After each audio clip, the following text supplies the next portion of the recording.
الحمد لله نحمده ونستعينه ونستغفره ونؤمن به ونتوكل عليه ونعوذ بالله من شرور أنفسنا ومن سيئات أعمالنا من يهد الله فلا مضل له ومن يضلل فلا هادي له نشهد أن لا إله إلا الله وحده لا شريك له ونشهد أن سيدنا وحبيبنا ومولانا محمدا عبده ورسوله أما بعد فأعوذ بالله من الشيطان الرجيم بسم الله الرحمن الرحيم لن ينال الله لحومها ولا دماؤها ولكن يناله التقوى منكم كذلك سخرها لكم لتكبروا الله على ما هداكم وبشر المحسنين صدق الله العظيم وصدق رسوله النبي الكريم ونحن على ذلك من الشاهدين والشاكرين والحمد لله رب العالمين وقال الله سبحانه وتعالى في شان حبيبه آمرا ومخبرا إن الله وملائكته يصلون على النبي يا أيها الذين آمنوا صلوا عليه وسلموا تسليما اللهم صل على مولانا محمد وعلى آل سيدنا शुक्रिया জানাই আল্লাহ শুক্রিয়া জানাই তোমায় অসহায় বান্দা মোরা বেঁচে আছি তোমার দয়ায় শুক্রিয়া জানাই আল্লাহ শুক্রিয়া জানাই তোমায় অসহায় বান্দা মোরা বেঁচে আছি তোমার দয়ায় খুঁটিবিহীন নীলিম আকাশ তোমার মহিমা করছে প্রকাশ খুঁটিবিহীন নীলিম আকাশ তোমার মহিমা করছে প্রকাশ মেঘরাশি বৃষ্টি ঝরাই মেঘরাশি বৃষ্টি ঝরাই তোমার অসীম করুণায় শুকরিয়া জানাই তোমায় শুকরিয়া জানাই আল্লাহ শুকরিয়া জানাই তোমায় অসহায় বান্দা মোরা বেঁচে আছি তোমার দয়ায় লা ইলাহা ইল্লাল্লাহ লা ইলাহা সুবহানাল্লাহ ওয়ালহামদুলিল্লাহ লা ইলাহা ইল্লাল্লাহ সুবহানাল্লাহ ওয়ালহামদুলিল্লাহ লা ইলাহা ইল্লাল্লাহ মুহাম্মাদুর রাসূলুল্লাহ সাল্লাল্লাহু আলাইহি ওয়াসাল্লাম আল্লাহু আকবার লা ইলাহা ইল্লাল্লাহ আল্লাহু আকবার ওয়ালিল্লাহিল হামদ আল্লাহু আকবার লা ইলাহা ইল্লাল্লাহ আল্লাহু আকবার ওয়ালিল্লাহিল হামদ আল্লাহু আকবার লা ইলাহা ইল্লাল্লাহ আল্লাহু আকবার ওয়ালিল্লাহিল হামদ। আলহামদুলিল্লাহ, আমরা আল্লাহর দরবারে লাখ কোটি বার শুকরিয়া আদায় করে নিচ্ছি যে আল্লাহ সুবহানাহু ওয়া তাআলা আজ পবিত্র ঈদুল আজহার কোরবানির দিন ইয়াউমুন নাহার, আজকের এই দিনে সবচেয়ে গুরুত্বপূর্ণ যে আমল, সে আমলগুলো আমাদের সামনে অপেক্ষা করতেছে। এই দিনকার আমলের কারণে আল্লাহ তাআলা বান্দার জীবনের সমস্ত গুনাহগুলোকে আল্লাহ মাফ করে দিবেন। সুবহানাল্লাহ। এমন একটি দিন ঈদুল আজহার দিন আমরা পেয়েছি। সকলে খুশি হয়ে সন্তুষ্ট চিত্তে জবান ছেড়ে বলছি আলহামদুলিল্লাহ। জবান ছেড়ে মন থেকে খুশি হয়ে আরেকবার বলছি আলহামদুলিল্লাহ। অতঃপর দরুদ ও সালাম পেশ করছি সাইয়্যিদুনা হাবিবুনা উম্মতের কান্ডা রহমতের ভান্ডার সৈয়দুল মুরসালিন ইমামুল মুরসালিন নবী আকরাম নূর মুজাসসাম, সকলে পড়ছি সাল্লাল্লাহু আলাইহি ওয়াসাল্লাম। সম্মানিত ভাইরা আমার, আজকের এই দিনের আমলের ভিতরে গুরুত্বপূর্ণ যে আমল আমরা আলহামদুলিল্লাহ গতকাল ফজর থেকে শুরু করছি অলরেডি, সেটা হচ্ছে তাকবীরে তাশরিক, যেটা বলা হয় আইয়ামে তাশরিক, যেটা আমরা পড়ে থাকি। এটা অনেক ফজিলত। আসলো কিভাবে, এটার আসার কারণ কি এবং কিভাবে এটা এসেছে আমরা একটু জানি। আল্লাহর পয়গম্বর সাইয়্যিদুনা ইব্রাহিম আলাইহিস সালাতু ওয়াস সালাম তিনি আল্লাহর কাছে দোয়া করলেন, রব্বি হাবলি মিনাস সালিহিন, রব্বুল আলামিন আমি তোমার কাছে একটা নেক সন্তান চাই। এই দোয়া ইব্রাহিম আলাইহিস সালাম করলেন। আল্লাহ কি বললেন, ফাবাশশারনাহু বিগুলামিন হালিম, ঠিক আছে ইব্রাহিম, আমি তোমাকে একটা সহনশীল ধৈর্যশীল একটা সন্তান আমি তোমাকে দান করলাম। সুবহানাল্লাহ। ফালাম্মা বালাগা মাহু সায়া, যখন ইসমাঈল তার বাবার সঙ্গে চলাফেরা করার মতো হলো, বাবার সাথে বাজারে যেতে পারে, বিভিন্ন বিষয় বুঝতে পারে, এই মুহূর্তে আল্লাহ রাব্বুল আলামিন একটা অর্ডার করলেন স্বপ্নের মাধ্যমে যে ইব্রাহিম তুমি তোমার প্রিয় বস্তুকে কুরবানি করো। কি বস্তু? প্রিয় বস্তুকে কুরবানি করো। সেম কথা আল্লাহ রাব্বুল আলামিন কোরআনুল কারীমের সূরা আলে ইমরান 4 নম্বর পারা 1 নম্বর পৃষ্ঠা 1 নম্বর লাইনে আল্লাহ রাব্বুল আলামিন 92 নম্বর আয়াতে একই কথা বলেছেন।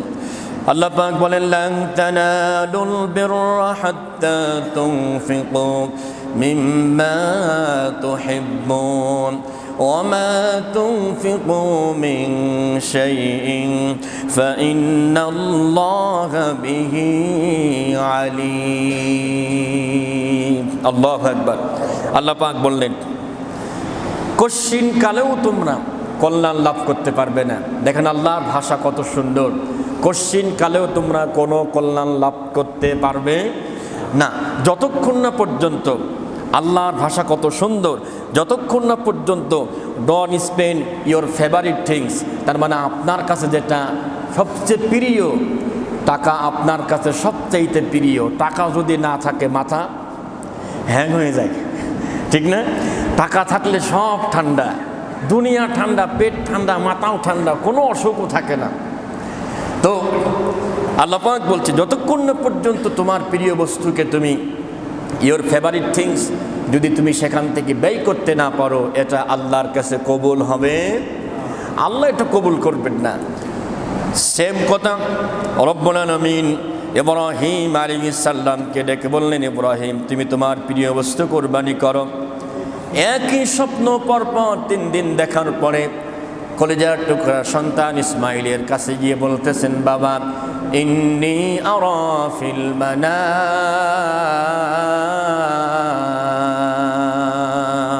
আল্লাহু আকবার। Oh my dear son, I saw in one dream, আমি একটা স্বপ্ন দেখেছি বাবা। মা যা তারা, হোয়াট ইজ ইউর অপিনিয়ন্স? আচ্ছা তোমার মতামতটা কি একটু বলো তো দেখি। যেমন বাবা তেমন তার কলেজার টুকরার সন্তান। আল্লাহ পাক যে বললেন ফাবাশশারনাহু বিগুলামিন হালিম, আমি তোমাকে সহনশীল ধৈর্যশীল ছেলে দিয়েছি। এখন তার প্রমাণ করার জন্য ইসমাইলের কাছে যখন তার বাবা প্রস্তাব দিলেন, ছেলে বলতেছে আব্বাজান এটা আবার জিজ্ঞাসা করার কি আছে, আপনি হচ্ছেন নবী, আর নবীর আদার স্বপ্ন দেখে, স্বপ্ন নবীদের স্বপ্ন কখনো মিথ্যা হয় না। সুবহানাল্লাহ। আব্বা আপনার স্বপ্ন তো ওহি, আপনি যা দেখেছেন ইউ ফুলফিল, আপনি সেটা সম্পূর্ণ করেন, এতে আপনি আমাকে ইনশাআল্লাহ সাতাজিদুনি ইনশাআল্লাহ মিনাস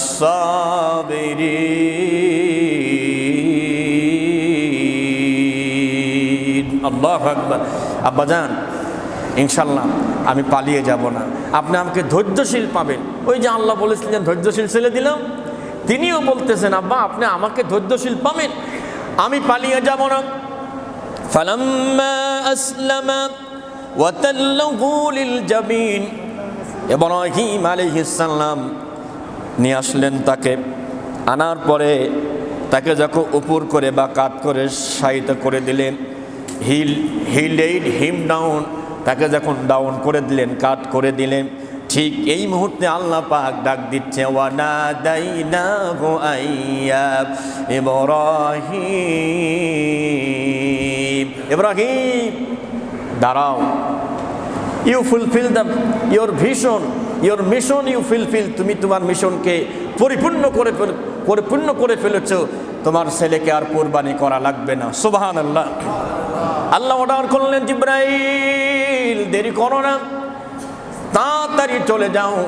আল্লাহর পয়গম্বর জিবরাইল আলাইহিস সালাম যখন আসতেছেন, কাছাকাছি চলে এসেছেন একটা পাহাড়ে, আসার পরে এই যে দৃশ্য, তিনি কাছাকাছি আসার পরে দৃশ্য দেখার পরে ছেলে শায়িত, বাবা জবাই করবে, দেখার সঙ্গে সঙ্গে জিবরাইল বলে ফেলেছে মুখ দিয়ে আল্লাহু আকবার, আল্লাহু আকবার। এই দুইটা আওয়াজ দেওয়ার পরে ইব্রাহিম আলাইহিস সালাম উপরে তাকালেন, ইসমাইল তাকালেন, তাকানোর পরে ইসমাইল বলতেছে লা ইলাহা ইল্লাল্লাহু আল্লাহু আকবার।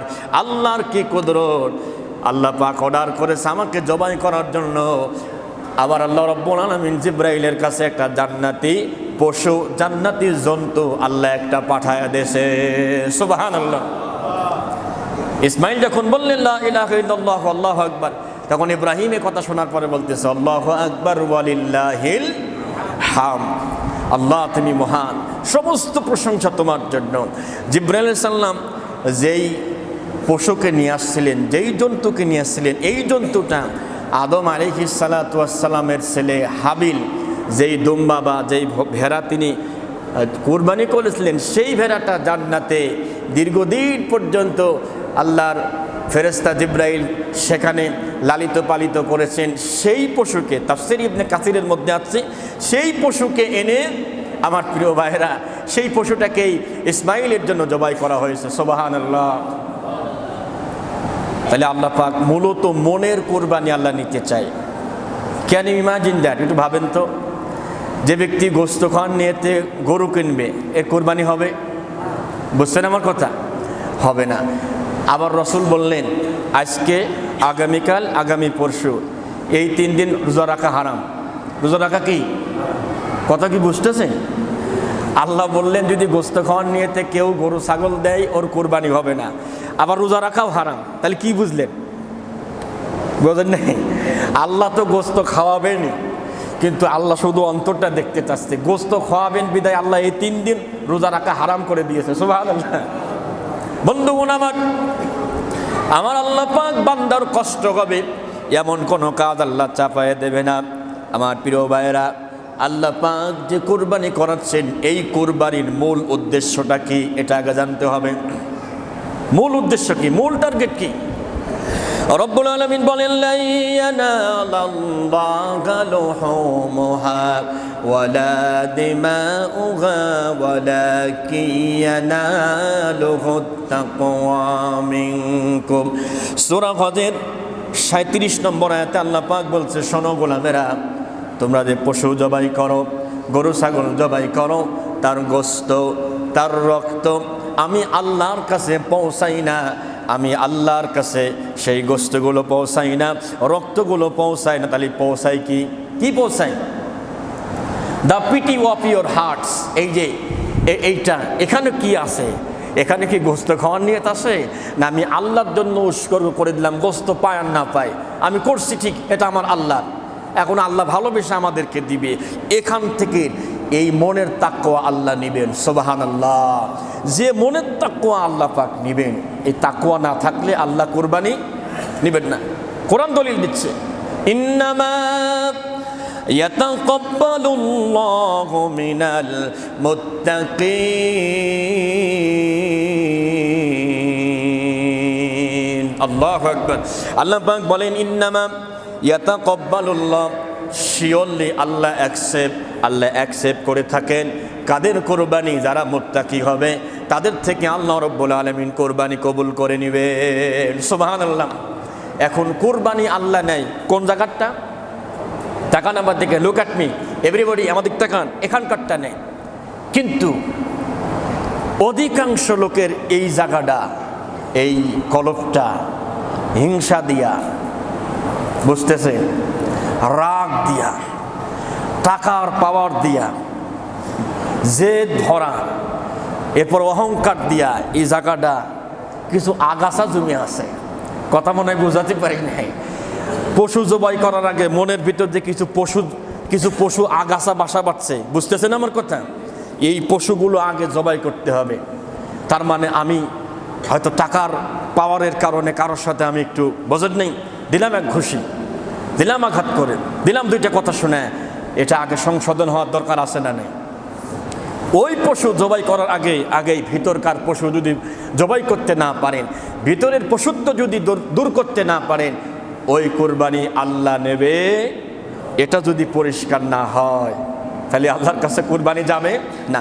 বন্ধুগণ আমার, আল্লাহ সুবহানাহু ওয়া তাআলা তিনি বলছেন, যখন আমার বান্দার কলবে কেবলমাত্র আমি আল্লাহর ভয় এসে যাবে, তার কোরবানি আমি আল্লাহ কবুল করব। শুধু কবুল করবে এমন না, কিয়ামতের কঠিন ময়দানে, হাসরের ময়দানে যে পশু আপনি জবাই করেছেন, এই পশু আপনার জন্য ঢাল হবে। এই পশুর কারণে আল্লাহ পাক আপনাকে জাহান্নামে দেবে না। সুবহানাল্লাহ। নবীজি বলছে, আসিয়ামু জুন্নাহ, রোজা হচ্ছে ঢাল স্বরূপ, আর কুরবানির পশু হচ্ছে জাহান্নাম থেকে বাঁচানোর ঢাল হবে। সুবহানাল্লাহ বলেন। বন্ধুগণ আমার, ঢাল হবে কিভাবে? হয়তো কিছু অন্যায় আপনি করে ফেলেছেন, কিন্তু আল্লাহরে ভালোবেসে অন্তরে ভয় নিয়ে, পরিপূর্ণ ইয়াকিন নিয়ে আপনি কোরবানি করেছেন। আল্লাহ কিয়ামতের কঠিন ময়দানে সুম্মা নুনাজ্জিল্লাযী নাত্তাকাউ ওয়া নাযারুজ যালিমিনা ফিহা জিসিয়া। আল্লাহু আকবার। যদি কোরবানি আল্লাহর জন্য হয়, কোরবানি যদি কেবলমাত্র এখান থেকে যদি হয়, আল্লাহ বলছে, গোলাম শোনো, হাসরের ময়দানে আমি আল্লাহ পাক তোমাকে ফুলসিরাতটা খুব সহজে পার করে দিব। আস্তে কোন সুবহানাল্লাহ। না, আমাদের ফুলসিরাত পার হওয়ার দরকার নিত নাকি? আছে, দরকার আছে। তাহলে একটু মন থেকে বলেন তো সুবহানাল্লাহ। না কষ্ট পাচ্ছেন আপনারা? হ্যাঁ প্রিয় ভাইরা আমার, আবার অনেকেই মনে মনে ভাবতেছেন কষ্ট পাচ্ছি না, কিন্তু ভিতরে যে বস্তু ঢুকিয়ে আসে ওই চিন্তায় আসি আমরা। তাহলে কুরবানি কি হবে আমার যদি ভিতর থেকে এগুলো যদি দূর করতে না পারি? এটাও ঠিক। বন্ধুগণ আমার, আল্লাহ পাক বলছে, গোলাম রে, যদি কোরবানি কবুল হয়ে যায় তুমি জান্নাতি হয়ে যাবা। তাকওয়া থাকার কারণে শুধু কোরবানি কবুল হবে এমন না, আমি আল্লাহ রাব্বুল আলামিন কি করব তোমার জন্য? তিলকাল জান্নাতুল্লাতী নুরিসু মিন ইবাদিনা মান কানা তাকিয়া। আল্লাহ সুবহানাহু ওয়া তাআলা সূরা মারইয়াম 16 নম্বর পারা, কোরআনুল কারীমের 20 নম্বর সূরা 63 নম্বর আয়াতে কারিমার ভিতরে আল্লাহ পাক বলছে, গোলাম শুধু ফুলসিরাত পার করে নাজাত দেব এমন না, আমি আল্লাহ রাব্বুল আলামিন তোমাদেরকে জান্নাতের ওয়ারিস বানিয়ে দেব। সুবহানাল্লাহ। কিন্তু ভিতরে কি থাকা লাগবে বলেন সবাই? তাকওয়া। এই তাকওয়ার কারণে আল্লাহ তাআলা আপনার কুরবানিকে আল্লাহ রাব্বুল আলামিন কবুল করে নেবেন। কথা বুঝতেছেন? তাকওয়ার কারণে আল্লাহ রাব্বুল আলামিন আপনার কুরবানি, আমার কুরবানি আল্লাহ কবুল করে নেবেন, আর এমন জান্নাত আল্লাহ দিবেন। কোরআন দলিল দিচ্ছে, ওয়াসারিউ ইলা মাগফিরাতিম মির রাব্বিকুম ওয়া জান্নাতিন আরদুহাস সামাওয়াতু ওয়াল আরদ উইদ্দাত লিল মুত্তাকিন। আল্লাহু সুবহানাহু ওয়া তাআলা সূরা আলে ইমরান কোরআনুল কারীমের 4 নম্বর পারা 3 নম্বর সূরা 6 নম্বর পৃষ্ঠা 1 নম্বর লাইনের 133 নম্বর আয়াতে কারিমার ভিতরে আল্লাহ পাক বলছে, গোলাম আসমান আর জমিন এত বড় জান্নাত আমি আল্লাহ রেখে দিয়েছি কাদের জন্য? কেবলমাত্র ওই ব্যক্তির জন্য যার অন্তরে আমি আল্লাহর ভয় আছে। সুবহানাল্লাহ। এত বড় বিশাল পৃথিবী পরিমাণ জান্নাত, আসমান আর জমিন, তার মানে গোটা পৃথিবী পরিমাণ জান্নাত আল্লাহ একজনকেই দিবে। আমি মিরপুরে এক মাহফিলে এই বক্তব্য দিচ্ছিলাম, এক মুরব্বী আঙ্কেল, মুরব্বী মানুষ এবং ছোট বাচ্চারা সরল সুদা হয়, তো মুরব্বী দাঁড়িয়ে বলছে, হুজুর এইরকম ওয়াজ করলে তো আমার বিপদ হয়ে যাবে। তার মানে কয়, হুজুর এত বড় পৃথিবী জান্নাত যদি একজনকে যদি আল্লাহ দিয়ে দেয়, আমি কোন জায়গা থাকবো? ওরে সুবহানাল্লাহ, মাথায় কি চিন্তা কাজ করেছে দেখেন। মানে আমার জান্নাতটা কোন জায়গা হবে? এই পৃথিবী যদি একজনকে আল্লাহ দেয়, তাহলে চাষার ধারণা হলে মোটামুটি পৃথিবী মনে হয় এইটুকুই, আর মনে হয় উপরে আর কিছু নাই। আমার প্রিয় ভাইয়েরা, পৃথিবীর প্রথম আসমান যত বড়, এর চাইতে কয়েকশো গুণ বড় দ্বিতীয় আসমান। সুবহানাল্লাহ। ভাইয়েরা আমার, এই কুরবানি করলে লাভ কি? নবী সাহাবী যায়েদ ইবনে আরকাম রাদিয়াল্লাহু তাআলা আনহু নবীকে প্রশ্ন করতেছে, ক্বালা আসহাবু রাসূলিল্লাহ সাল্লাল্লাহু আলাইহি ওয়াসাল্লাম, ইয়া রাসূলুল্লাহ মা হাযিহিল আদাহি।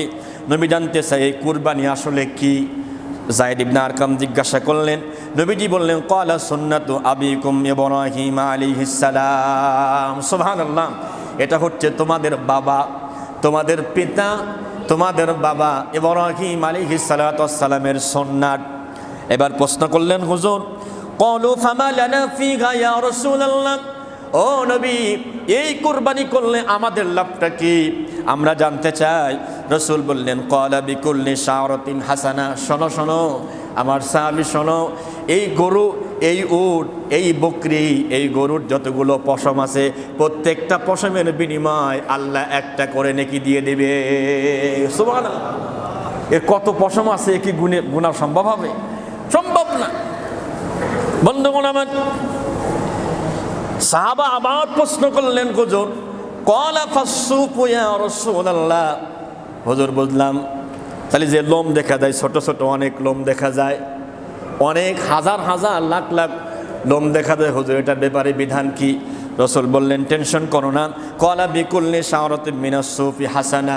ও সাহাবী শোনো, পশমে যেরকম নেকি, আল্লাহ রাব্বুল আলামিন লোমের পরিবর্তেও আল্লাহ তাআলা নেকি দান করে দিবে। সুবহানাল্লাহ। বন্ধুগণ আমার, আল্লাহর নবীর স্ত্রী আম্মা জান আয়েশা রাদিয়াল্লাহু তাআলা আনহা, তিনি কুরবানি সম্পর্কে খুব চমৎকার একটা হাদিস বর্ণনা করেছেন। মা আবিনা ইবনু আদম মিন আমালি ইয়াওমান নাহরি আহাব্বা ইলাল্লাহি মিন ইহরাকিদ দাম। আল্লাহর নবীর স্ত্রী আম্মা জান আয়েশা রাদিয়াল্লাহু তাআলা আনহা তিনি বলেছেন, কুরবানির দিন মানুষ যেসব কাজ করে তার ভিতরে সবচাইতে আহাব্বা ইলাল্লাহ, ডিসিড টু আল্লাহ, আল্লাহর কাছে প্রিয়, সবচাইতে প্রিয় বান্দা যখন গরু জবাই করে, এই গরুর রক্ত জবাই করা এটা আল্লাহর কাছে সবচাইতে প্রিয়। সুবহানাল্লাহ। কি হবে? ইন্নাহা লা ইয়াতি ইয়াউমাল কিয়ামাতি বিকুরুনিহা। নবীজি বলছে, শোনো, আল্লাহর হাবিব বলেছে, শোনো, এই গরুর শিং, বিকুরুনিহা গরুর শিং, ওয়া আশআরিহা তার পশম, ওয়া আজলাফিহা তার খুর, তার মানে শিং, পশম এবং খুর কিয়ামতের কঠিন ময়দানে এটা আল্লাহ রাব্বুল আলামিনের সামনে উপস্থিত করা হবে। বান্দাকে বান্দাকে সুপারিশ করার জন্য এগুলো উপস্থিত করা হবে। নবীজি বলছেন ওয়া ইন্নাদ দামা লা ইয়াকউ মিনাল্লাহি বিমাকানিন ক্বাবলা আন ইয়াকা বিল আরদি ফাতিবু বিহা নাফসা। আল্লাহর হাবিব সুন্দর করে জানিয়েছেন, আল্লাহর নবীজি সুন্দর করে জানিয়ে দিয়েছেন, কিয়ামতের কঠিন ময়দানে এই কুরবানির শিং, কুরবানির পশম, কুরবানির খুর আল্লাহর কাছে পৌঁছাবে। আর কি হবে? যারা এই গরুটা জবাই করে, এই গরু জবাই করার পরে জবাই করার সময় আল্লাহ সুবহানাহু ওয়া তাআলার দরবারে এক বিশেষ মর্যাদায় আল্লাহর কাছে পৌঁছায়া যায়। সুবহানাল্লাহ। আমরা যখন গরু জবাই করি, কুরবানি করি, বিশেষ এক মর্যাদায় মহান আল্লাহ পাক এই কুরবানিকে গ্রহণ করে থাকেন। সুবহানাল্লাহ। প্রিয় ভাইরা আমার, আল্লাহর নবী সাহাবী আবি সাঈদ আল খুদরি রাদিয়াল্লাহু তাআলা আনহু তিনি বলেন, আল্লাহর নবীজি তার কলিজার টুকরা মা ফাতেমাকে ডেকে বলছে সুন্দর করে, লি ফাতিমাতা আলাইহাস সালাতু ওয়াস সালাম, ও ফাতেমা কুমি ইলা উদহিয়াতিক। ফাতেমা, তোমার নামে যে কুরবানি আছে, তুমি কুরবানির সামনে গিয়ে দাঁড়াও। সুবহানাল্লাহ। নবীজি ফাতেমাকে বলছে তুমি কুরবানির সামনে গিয়ে দাঁড়াও। এরপরে কি করবা? ফাশহাদিনা, লক্ষ্য করবা, তাকায়া দেখবা, বিআউয়ালি কিতরাতিন তাকতুরু মিন দামিহা। নবীজি বলছে, শোনো ফাতেমা, কুরবানির জবাই করার সময় যে রক্তর প্রথম ফোঁটা, বিআউয়ালি কিতরাতিন, প্রথম ফোঁটা যখন জমিনে পড়ার আগে যিনি কোরবানি করেছেন তার জীবনের সমস্ত গুনাহ আল্লাহ মাফ করে দেয়। আস্তে কোন সুবহানাল্লাহ। মানে গুনাহ মাফ হবে, এটা আমরা চাচ্ছি না নাকি ভাই? নাকি চাচ্ছি? বলেন না সুবহানাল্লাহ। ফাতেমাকে ডেকে বলছে, ফাতেমা তুমি তাকায় দেখো, জবাই করার পরেই যে প্রথম রক্ত যখন জমিনে পড়বে, পড়ার আগে আমার আপনার যত গুনাহ আছে সমস্ত গুনাহকে যিনি মাফ করে দিবেন তিনি কে? আল্লাহ সুবহানাহু ওয়া তাআলা। শুধু তাই না ফাতেমা, আল্লাহ রাব্বুল আলামিন তোমার কুরবানি কবুল করবে। ইউগফারু লাকি মা সালাফা মিন যুনুবিক। শোনো ফাতেমা, তুমি তোমার পিছনের যত গুনাহ করেছো সমস্ত গুনাহ আল্লাহ মাফ করে দিবে। তখন ফাতেমা প্রশ্ন করলেন, ক্বালাত ইয়া রাসূলুল্লাহ, প্রশ্ন করলেন যে আব্বাজান, আচ্ছা এটা কি শুধু আমার জন্যই খাস? আমার গুনাহ শুধু মাফ হবে না, এটা ওয়ালিল মুসলিমিনা আম্মা, এটা কি মুসলিমদের জন্য কি আপনি আম করে দিচ্ছেন? রাসূল বললেন, টেনশন করার দরকার নেই, বাল্লানা ওয়ালিল মুসলিমিনা আম্মা। নবীজি বললেন, যারাই কুরবানি জবাই করবে তাদের কুরবানির রক্তের প্রথম ফোঁটা জমিনে পড়ার আগে তাদের জীবনের সমস্ত গুনাহ আমি আল্লাহ মাফ করে দিব। সুবহানাল্লাহ। আরেকবার বলছি সুবহানাল্লাহ।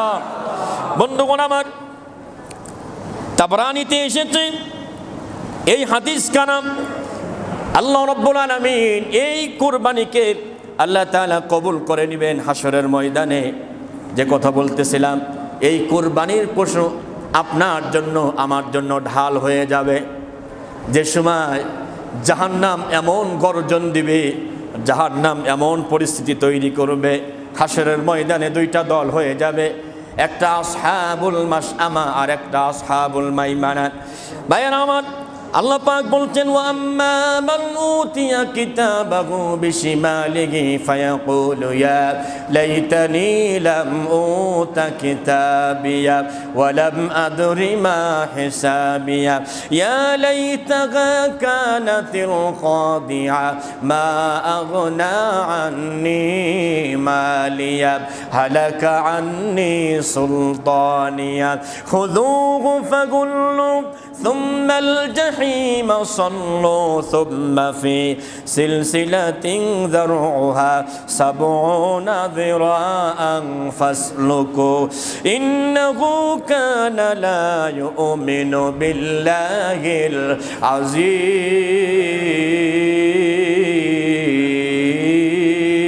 আল্লাহু আকবার। শোনেন, যে সময় কুরবানির পশু ঢাল হবে, কোন সময়? যখন অনেক মানুষ বিপদে পড়ে যাবে, যখন মানুষের আমলনামা বাম হাতে আসবে, তখন মানুষগুলো আফসোস করে বলতে থাকবে, লাম উতিয়া কিতাবিয়া, হায় আমার আফসোস, যদি এই আমলনামা আমার না দেওয়া হতো কতই না ভালো হতো। ইয়া লাইতাহা কানাতিল কাদিয়া, হায় আমার আফসোস, আমার যদি আজীবনের জন্য মরণ হয়ে যেত কতই না ভালো হতো। ওয়ালা মাদ্রি মা হিসাবিয়া, যদি আমার হিসাব না নেওয়া হতো কতই না ভালো হতো। হালাকা আন্নি, কত কত পাওয়ার ছিল, সেই পাওয়ারও আমার নষ্ট হয়ে গেল। আমার বন্ধুগণ, আল্লাহ পাক বলবে খুযুহু ফাগুল্লু, তারে ধরো, সুম্মাল জাহিমা সল্লু, গলায় বেরি পরায়া তারে জাহান্নামের ভিতরে ফেলে দাও। আল্লাহর গোলাম, তার বাম হাতে যখন আমলনামা দেওয়া হবে, তিনি অস্বীকৃতি জানাবেন যে না, এই আমলনামা আমি নেব না, এই আমলনামা আমার না, তিনি অস্বীকার করবে। তাফসীরের মধ্যে আছে তিনি তার আমলনামাকে ফেলে দিয়ে দৌড় দিবেন বাঁচার জন্য।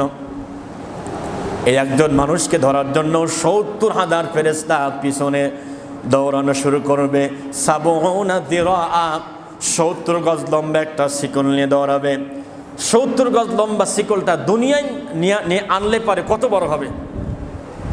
আল্লামা ইমাদউদ্দিন ইবনে কাসির রাহিমাহুল্লাহ তিনি ব্যাখ্যা করেছেন, গোটা পৃথিবী 10 বার ঘুরিয়ে নিয়ে আসলেও জাহান্নামের ওই ৭০ গজ লম্বা শিকলের মাথা শেষ হবে না। আল্লাহু আকবার। চিন্তা করছে, একটা পর্যায়ে তাকে ধরা হবে। এই অপরাধীকে ধরার পরে ফেরেশতারা আল্লাহকে জিজ্ঞাসা করবে, রব্বুল আলামিন, তারে তো ধরছি, এখন গ্রেফতারের সময়, কেমনে গ্রেফতার করব, কেমনে অ্যারেস্ট করব? আল্লাহ তাআলা বলবে, আমার এই গোলাম আমার নাফরমানি করেছে, সুযোগ ছিল দুনিয়াতে, আমার হুকুম মানার মানে নাই, তারে ধরো, তাকে অ্যারেস্ট করো।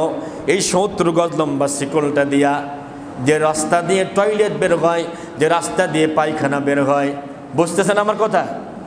শোনা যায়? যে রাস্তা দিয়ে টয়লেট বের হয়, পায়খানার রাস্তা দিয়ে শিকল ঢুকানো হবে, ঢুকিয়ে ভিতর থেকে এনে মুখ দিয়ে বের করা হবে। চিন্তা করেন, শিকলটা যে এত বড় হবে, তাইলে ওর বডি কেমন হবে? তাফসীর ইবনে কাসিরের মধ্যে আসছে, ওর কান থেকে ঘাড় পর্যন্ত, এই কান থেকে ঘাড় পর্যন্ত লম্বা হবে প্রায় 7 মাইল, কেউ কেউ বলতে 700 বছরের রাস্তা। আল্লাহু আকবার। তার যে পেট হবে, জাহান্নামীর যে পেটটা হবে, এই পেটের ভিতরে উহুদ যে পাহাড়, ওই পাহাড় তার পেটের উপর রাখা যাবে। চিন্তা করেন, তাকে যখন তার পায়খানার রাস্তা দিয়ে যখন এই শিকল পরানো হবে এবং মুখ দিয়ে বের করা হবে, বের করে চরম একটা হেঁচকা টান মারা হবে, মারার পরে লোকটা ফুটবলের মতো হয়ে যাবে। এই কোরবানির পশু কিয়ামতে আপনারে বাঁচাবে এবং আপনার আমলনামায় এই পশু সহ তুলে দেওয়া হবে। খুর, তার পশম, তার শিং পর্যন্ত আপনার বাঁচানোর জন্য চেষ্টা করবে। কিন্তু যদি আপনার জাহান্নামী হয়ে যান, শুধু কোরবানি ওয়াজিব আপনি আদায় করলেন, কিন্তু ফজরের নামাজ কি ফরজ ছিল না ওয়াজিব ছিল? তাহলে এবার কি হবে? আমাদের এক মুরব্বী মাঝে মাঝে বলতেন যে এই পাগড়ি পরার কথা, পাগড়ি পরা অনেক সওয়াব। তো উনি অত জ্ঞানী না, কম জ্ঞানী, নতুন কেবল ধরেন একজনের কাছে গেছে আর কি, কিছু শিখছে আর কি। তো পাগড়ির ফজিলত শিখছে। এখন এক জায়গায় উনি একা একা ছিল, নামাজ পড়বে, তার পাগড়ি আনতে মনে নেই। তো দেখলো যেহেতু পণ্যের লুঙ্গিটা আসে, লুঙ্গিটা খুলে উনি পাগড়ি বাসছে, নিচেই খুলে গেছে। মানে অবস্থা বুঝতেন তো? ফরজ তরফ করে উনি পাগড়ি বানছে। তাহলে ফজরের নামাজ কি ফরজ ছিল না? কথা বলেন। আর কুরবানি কি ওয়াজিব। অনুরোধ থাকবে আপনাদের কাছে, ভাই, কেউ কারোর বোঝা বহন করবে না, আপনার বোঝা আপনাকেই বহন করতে হবে।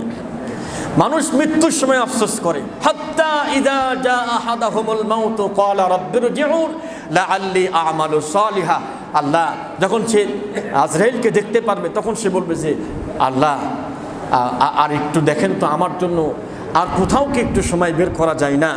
আল্লাহ পাক ফেরেশতাকে বলবে, ওরে জিগাও, যদি আমি আল্লাহ ওরে টাইম দিই, ও কি করবে?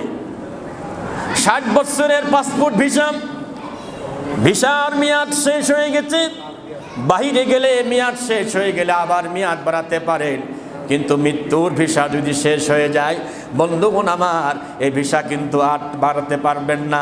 এজন্য বলতেছিলাম হাসরের ময়দানে এমন কঠিন শাস্তি থেকে বাঁচার জন্য কোরবানি আপনারা বাঁচাতে পারবে ঠিক, কিন্তু আপনারে নামাজ পড়া লাগবে। বলেন তো কয়েক তো রাজি আছেন? কে কে দুহাত তুলে আল্লাহকে দেখায়? লিল্লাহে তাকবীর। আল্লাহ কবুল করুক, আমিন। আমাদের কুরবানিকে আল্লাহ কবুল করুক, আমিন। ইনশাল্লাহ 2 মিনিট কথা বলবে, তারপরে আমার কথা আবার চলবে ইনশাল্লাহ।